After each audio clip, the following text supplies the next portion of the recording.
Yo, et bienvenue pour du coup l'épisode 8, je crois que c'est ça. Ouais, c'est déjà pas mal, on avance bien, hein.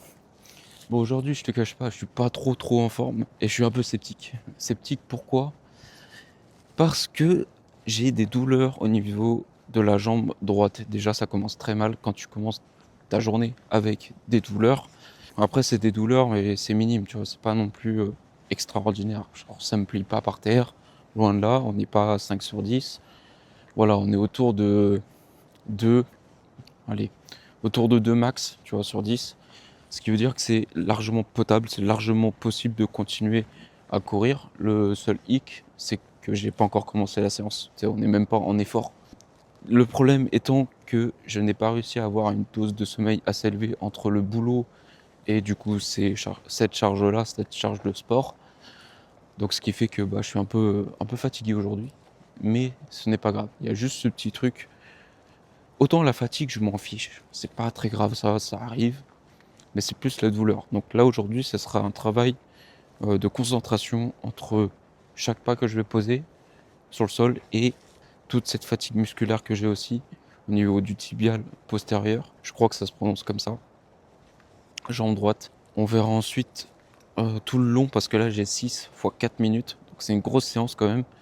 6 fois 4 minutes, ça rigole pas. C'est ma plus grosse séance et c'est celle où j'ai le plus mal, avant même de commencer. Donc ça s'annonce pas très bien. Restons positifs. À tout moment, ça peut très bien se passer et la douleur s'efface quand je vais commencer à courir. Ça, c'est une hypothèse que je me mets en tête. Je me dis que là, à froid, tout de suite, j'ai des petites douleurs, tout ça. Mais une fois que je vais essayer de renforcer ce pied, tout ça, peut-être que ça ira. Ça, c'est vraiment dans le meilleur des mondes, dans lequel je ne crois pas, mais petite hypothèse, petit pourcentage de chance, enfin bref. Voilà un peu mon état, donc je suis pas hyper jovial non plus, hein, tu verras. Peut-être qu'en courant, ça va peut-être me réveiller. Là, je ressors d'une sieste il y a 45 minutes, encore une fois. Vu que mon taf commence hyper tôt le matin, je travaille toute la matinée non-stop. Et ce qui fait que le midi, je me permets de me faire une petite sieste. Souvent, je me mets 30 minutes, 1 heure, ça dépend en fait de ce que j'ai fait la veille, de la séance, etc. Donc forcément, là, j'avais besoin de récupérer un peu de sommeil, vu que ça a été vachement coupé au niveau de ma journée précédente. Donc là, j'ai essayé de rattraper comme je pouvais. J'ai dormi une petite heure, donc ça va. Ma VFC est en train de remonter parce que j'ai trouvé l'erreur. Tiens, on va en parler, parce que c'est quand même un truc exceptionnel. Faut que tu saches que, je l'ai déjà dit avant, mais je commence un petit peu à comprendre comment mon corps réagit en fonction de ce que je mange, en fonction de ce que je dors, la quantité de sommeil que j'ai, si j'ai des dettes de sommeil, comment mon corps réagit, quels sont les symptômes, tout ça. Même si pour l'instant je dégrossis pas mal, dans le sens que là, ce que je ressens, ce sont des choses qui sont très sensationnelles. C'est des choses que je ressens tout de suite, immédiatement, qui sont violentes. Donc en fait, moi, je catégorise 3 cas, 3 niveaux. Donc les trucs très violents, c'est par exemple quand tu manges un aliment, et par exemple ça te tourne tout de suite le ventre, tout ça. Bon, ça c'est très simple à détecter. Donc dès que tu vas manger un aliment qui te tourne le ventre tout de suite, ou qui dans 1 heure va te faire tourner le ventre, par des ballonnements et compagnie, tu vois. Ça, ou encore, c'est facile à diagnostiquer. Donc, en fait, finalement, c'est pas ça que je veux te parler. C'est plus le niveau 2 où en fait, c'est sur du moyen terme. C'est sur du moyen terme, tu manges des aliments sur du moyen terme et tu sens les bénéfices ou les inconvénients, en fait. Là, je suis plus sur ce niveau-là. T'as le niveau 3 où finalement, là, c'est très long. C'est vraiment sur du long terme. C'est trouver les petites, c'est trouver les petits trucs à peaufiner pour ton alimentation, pour qu'elle soit optimale pour ton quotidien, tout ça. Donc moi, je suis plutôt sur le niveau 2, à la moitié, ce qui m'a bouffé ma VSC au final. Parce qu'en fait, si tu veux, je dors une quantité de sommeil en moyenne raisonnable, donc minimum 7 heures, tu vois. Alors que j'ai besoin de 8 heures, voire un tout petit peu plus. Je dors 7 heures en moyenne, avec une sieste le midi, donc ça va.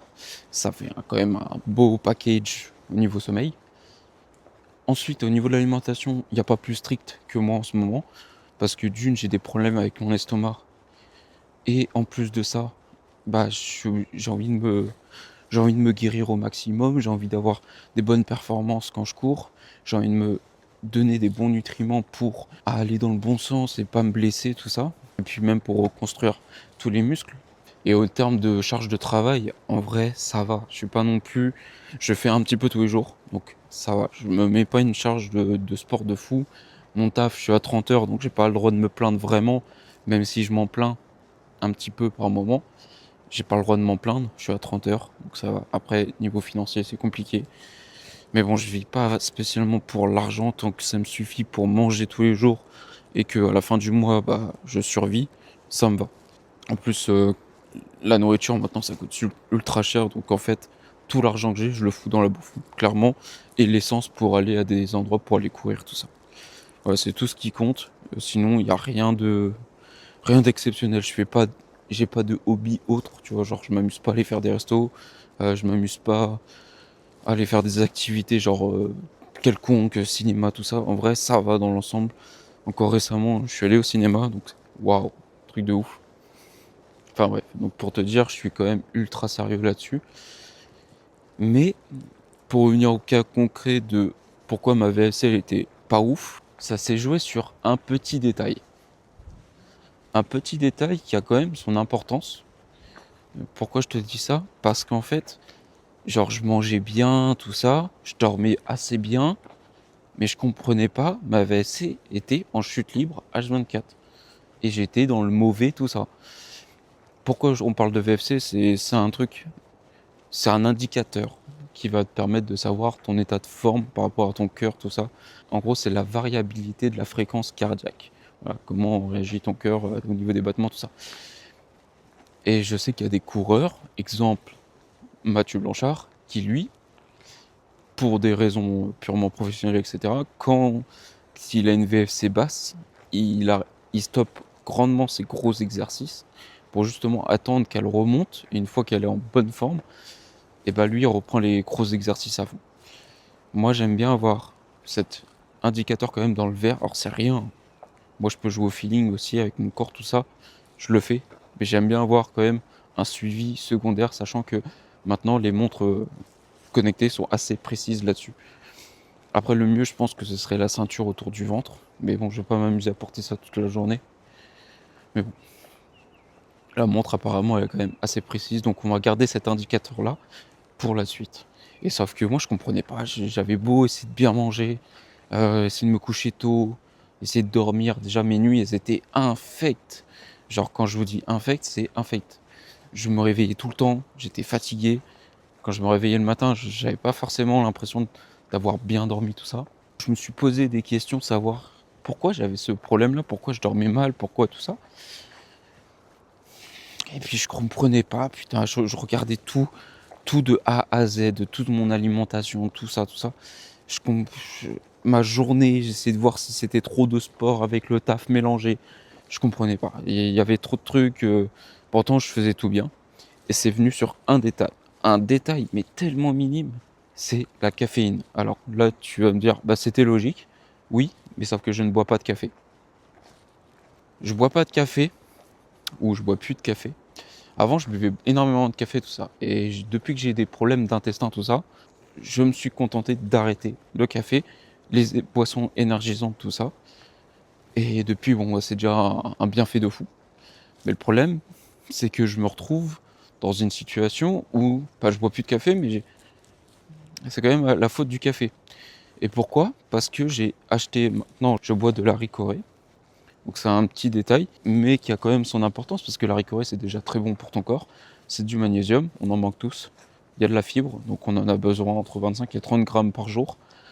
Il y a de la fibre, et en fait il y a un peu de café. Et moi je savais pas. Pourtant j'ai regardé la composition, j'ai vu café soluble, mais j'ai pas cherché plus à comprendre. Et je me suis rendu compte quand, à force d'en prendre tous les jours, parce que j'en bois beaucoup, j'en bois vraiment beaucoup avec du lait, riche en calcium, etc. Mais je m'en rendais pas compte que finalement, je me dosais de 3 Ricoré par jour. Et un jour, genre, je commence à me prendre ma petite cuillerée, mon petit bol, tout ça. Je bois ma tasse, je veux dire. Et là, hop, j'ai la contraction du cœur et je tousse. Et ça, je savais que, à l'époque, quand je buvais énormément de café et que j'ai enchaîné ça pendant des mois, au bout d'un moment, j'ai le corps qui fatigue, j'ai pas assez de sommeil, tout ça. Bah, j'avais cette contraction au cœur qui venait. J'en avais de temps en temps dans la journée. Parce que je buvais trop de café, mon corps était trop actif.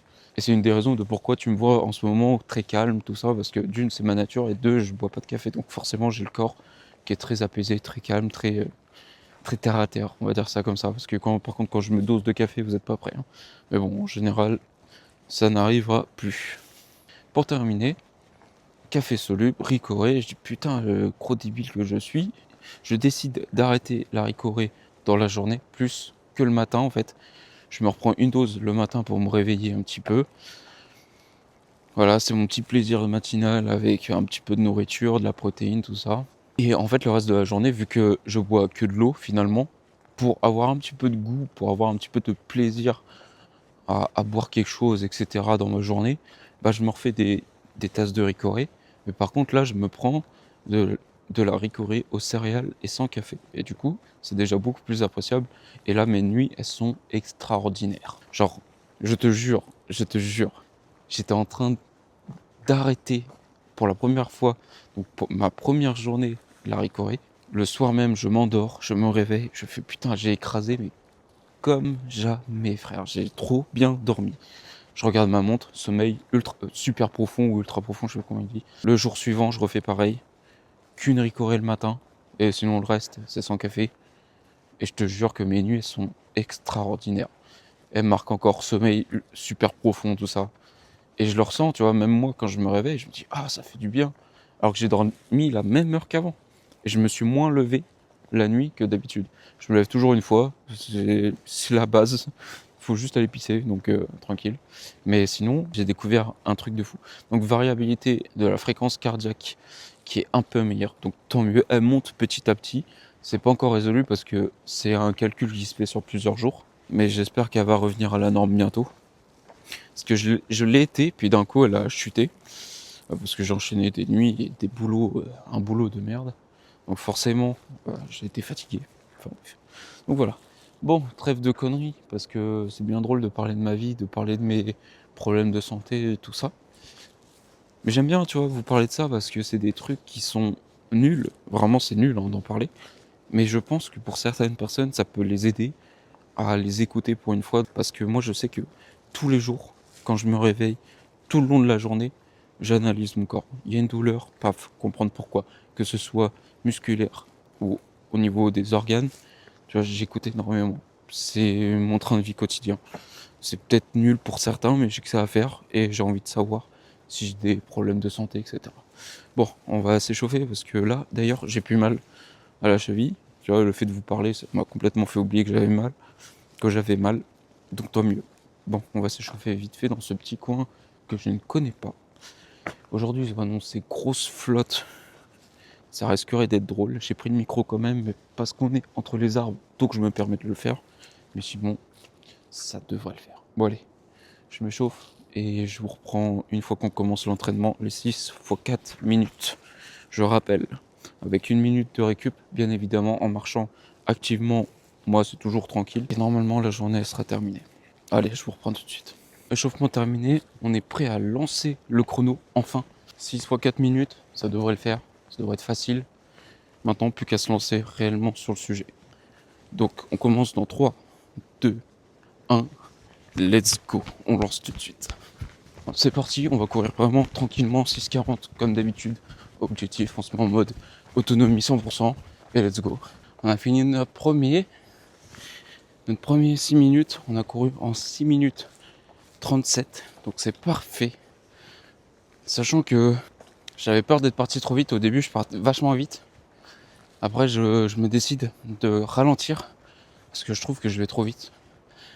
Et là j'ai eu du mal, j'ai commencé à régresser. Après je me suis remis une petite dose d'active parce que je savais pas où j'étais. De toute façon la première lancée est toujours dure à diagnostiquer. Donc on se laisse porter, on regarde le chrono. Une fois que le chrono est affiché, bah tu avises. Et puis à la fin, bah, ça devient une routine. Et puis tu te mets en mode autopilote au bout du troisième. T'es tranquille. Donc voilà, j'espère que, je répète tout le temps, mais j'espère que le format te plaît en version horizontale. C'est beaucoup mieux que vertical. Bon, allez, on repart pour ces 4 minutes. Et tranquille. Ah, c'est bon, on a fait le deuxième. En 6,37 aussi. Parfait, nickel. J'ai mon rythme, comme d'hab. Voilà, ça commence à être un peu plus naturel, on verra pour la troisième. Toujours des petites douleurs dans les genoux, mais ça c'est le commencement, c'est le début, c'est normal. Je suis content parce que là pour l'instant j'ai pas de douleur. C'est que la deuxième sur les 6. Donc on parle pas trop vite. Mais pour l'instant ça va. Et que là où quand je marche, non ça va, c'est le tendon, on s'en fiche. Le tendon ça se soigne très bien. Périostite c'est la merde. Moi je préfère avoir une tendinopathie qu'une périostite. À choisir. J'ai l'impression que la périostite ça attire beaucoup de choses. Ça englobe beaucoup de choses néfastes. Let's go. On continue parce qu'on a encore un peu de taf. Allez, je te reprends tout à l'heure. On a fini le troisième. Ça commence à être un peu dur, je te cache pas. Mes tendons sont bien congestionnés côté droit. Côté gauche ça va, c'est encore au milieu. On a couru en 6,39 donc ça va, on est toujours dans les temps. Mais je force pas mal, tu vois. Dans le sens où c'est pas naturel. Là aujourd'hui c'est... Tu sens qu'il y a de la fatigue. Déjà pour que je cours en difficulté à 6,39 c'est que je suis pas moi-même, je suis pas au top. Donc et puis je l'avais dit, tu sais, c'était vraiment un ressenti et une réalité. Après des fois tu peux faire des miracles. Mais voilà. Déjà j'ai de la chance. La douleur que j'avais toute la matinée, elle est pas présente quand je cours. On verra sur les derniers. Parce que là on relance et c'est parti. On verra ça dans les derniers. Je te reprends à la fin de celui-ci. Fin du quatrième, 6,28. Un peu plus rapide, je l'ai ressenti. Effectivement, je l'ai ressenti, c'était beaucoup plus rapide. Je sais pas si c'était plus fluide, mais c'était dur. Pareil, les tendons commencent à chauffer. Ça fait mal, mais pour l'instant ça tient. Je me dis c'est juste une douleur parasite. Demain, ce sera une belle journée de repos. Parce que c'est vrai que j'ai pas eu beaucoup de journées de repos là ces derniers temps, donc c'était pas forcément bien pour mon corps et ma blessure, mais bon, c'est pas grave. J'ai pas chaud de toute façon. Donc j'ai pas à me plaindre, mais voilà, je voulais le dire pour que tu sois au courant. Mais franchement, ça se passe bien. Ça se passe bien. J'ai mal, mais c'est supportable. C'est supportable. Puis là, quand je m'arrête, j'ai plus de douleur, donc c'est parfait. Allez, on attaque le cinquième. C'est bientôt la fin. Fin du cinquième. On a encore tenu le cap. C'est bon signe. On est à 6,26 le kilomètre, donc c'est que c'est parfait. Là, ça va. Je reprends un peu le rythme. La douleur, elle s'est stagnée, voire elle a un tout petit peu baissé. Mais c'est pas fameux, je dirais 0,5 sur 10, tu vois. Mais voilà, c'est beaucoup mieux. Le corps commence à accepter tout ça, donc c'est très bien. On avance, on progresse petit à petit. C'est parfait, c'est notre dernier là qui nous reste. Et pas de douleur à la malléole. Merci, enfin. Pas de douleur à la malléole, sauf si là je me foule la cheville. Du coup c'est très bon, c'est très positif, je suis très content. Mais bon, on va pas créer victoire trop vite. On peut se fouler la cheville là où je suis parti. Donc je vais faire attention. Allez, je vais sur le chemin préfet et on relance. C'est parti les gars. Les gars, c'est victoire. On a réussi. Les 6 x 4 minutes. Incroyable. La dernière, je crois qu'on était en 6,34 ou 6,39. Bref, complètement dans les temps. Donc là, félicitations à soi-même. Bravo, je m'applaudis tout seul. C'est incroyable, je suis trop heureux. Si on fait un compte rendu de tout ça là, de toute cette journée. Donc ça fait quand même 30 minutes de course, hein. Au total ça fait une sortie de 30 minutes. Attention, pas 30 minutes de course, nuance. Mais non, mais clairement, c'est incroyable. Vraiment, bon là il pleut fort. Je vais essayer de cacher le micro, j'espère que tu entendras quand même. Pour essayer de conclure, c'était une journée qui commençait très mal, et qui s'est prolongée mal, et qui s'est bien terminée. Pourquoi je dis bien terminée? Parce que d'une, les douleurs sont pas amplifiées, elles sont même résorbées légèrement. En courant, sur les deux dernières, et même la dernière, en fait, à force de courir, je faisais légèrement abstraction de tout ça, de cette douleur du tendon qui commence à être vraiment présent. Une surcontraction, je pense. Après, je suis pas médecin. Voilà, c'est par rapport à ce que je ressens en tant qu'humain sur les douleurs. Punaise. Et il pleut fort là. Bon, il pleut fort. Il pleut bien. Avec cette note d'un temps moyen et d'une couleur très sombre, on va essayer de conclure ici, à l'abri de toute pluie abattante sur moi-même. Comme on dit, il pleut que sur les bêtas. Et je dois être un sacré bêta, hein, parce que là, le nuage, il est pas prêt de partir. pour pas dire de gros mots. Il faut juste se dire que dans la course à pied, quand tu as une douleur, à tout moment, elle peut se résorber. Il y a des moments où ça va, des moments où ça va pas, des moments où ça va, des moments où ça va pas. Malgré que la journée était très difficile dans le sens que voilà, j'étais pas trop serein, je savais pas où j'allais partir, dans quel sens j'allais partir d'ailleurs. Bah au final, c'est bien terminé et voilà, c'est positif. Faut garder ça en tête. Maintenant, le plus important, c'est l'après. Ça veut dire la récupération, le repos, bien manger. Et c'est ce que je vais faire. À partir de ce soir, je vais me coucher très tôt parce que je pense que quand je vais rentrer chez moi, je vais kick down et je vais clairement avoir besoin de sommeil. Donc on va se concentrer à dormir. On va se laisser vivre, on va se laisser se reposer. Et demain, journée de taf le matin. Si le temps se le permet et qu'il ne flotte pas aussi fort, peut-être que j'irai m'entraîner dehors. Ouais, désolé pour le temps. J'irai m'entraîner dehors. Et sinon, je me reposerai bien tranquillement à la maison. On se force pas, on se repose. Une petite marche sous la pluie vite fait. Et ça sera tout. Donc voilà, bon, on va s'arrêter sur ces gouttes de pluie horribles sur la caméra. Et on va continuer les entraînements. La prochaine fois, ça va être très difficile. Très difficile parce que ça va être 9 minutes x 2. Pour ça, j'ai besoin de repos. Allez, je te quitte. Je te dis ciao ciao. On se dit à la prochaine.